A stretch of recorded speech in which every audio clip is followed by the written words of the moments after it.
यह उस जमाने की बात है जब लोग इंसानों की तिजारत किया करते थे। इंसानों को मंडी से खरीद कर गुलाम बनाकर रखा जाता था। ताकतवर गुलामों से सख्त मेहनत मजदूरी के काम करवाए जाते थे। जब ये गुलाम जरा सा कमजोर और बूढ़े होते हुए नजर आते तो उनके बदले में गुलामों का तबादला मंडियों में किया जाता था। मुल्क कनान में एक ऐसा ही नेक दिल इंसान अब्दुल्ला ताजिर रहता था जो कि इंसानों का ही व्यापार करता था। एक दिन ये ताजिर अपने चंद कमजोर गुलामों को इंसानों को मंडी में फरोख्त करने ले गया। जब ये ताजिर मंडी में पहुंचा तो उसने एक बड़े हुजूम में देखा कि एक शख्स गुलाम को ऊंची जगह बैठाकर उसकी बोली ले रहा था। उस ताजिर ने सोचा क्यों न मैं भी इस गुलाम को खरीदने के लिए बोली दूं।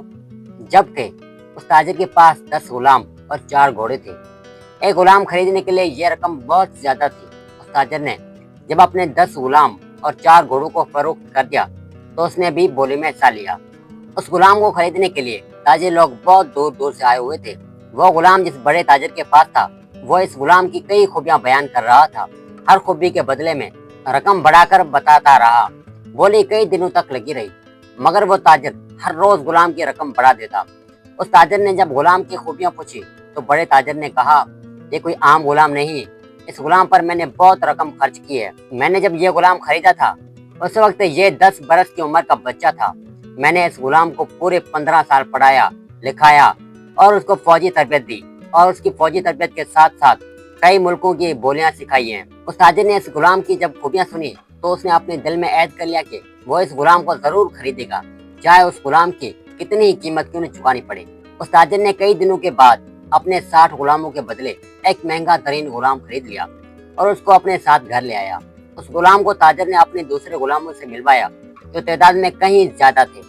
आसपास के और दूर दराज की बस्तियों वालों ने यह भी एक खबर सुनी कि अब्दुल्ला ने 60 गुलामों के बदले में एक गुलाम खरीदा है।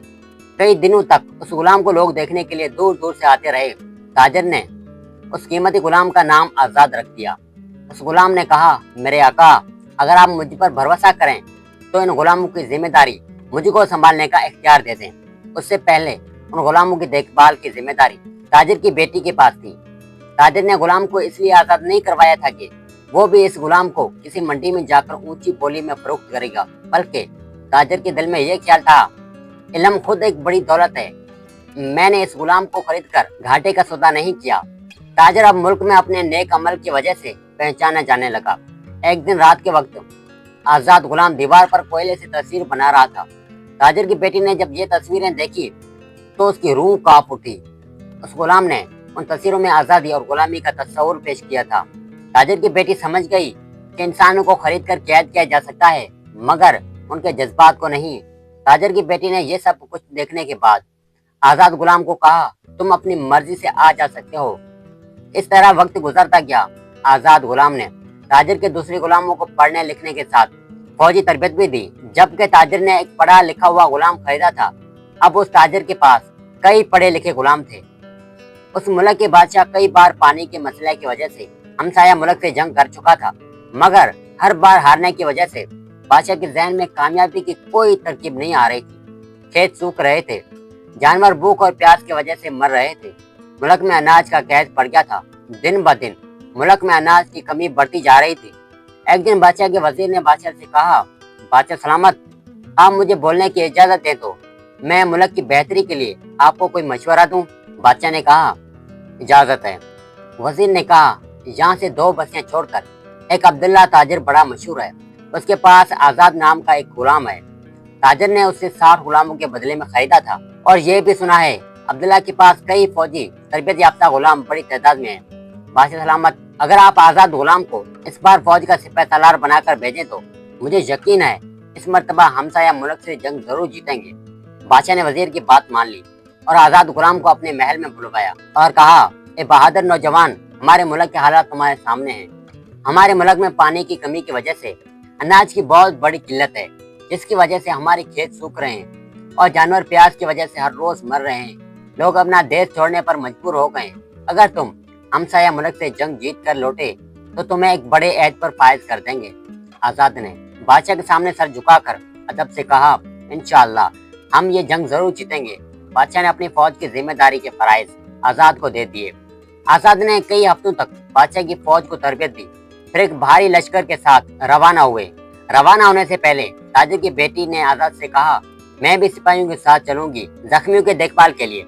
उससे पहले ताजिर की बेटी अपने गुलामों की देखभाल के कामों में हिस्सा लेती थी और जंग हमसाया मुल्क के साथ शुरू हो गई। ये जंग कई महीनों तक जारी रही।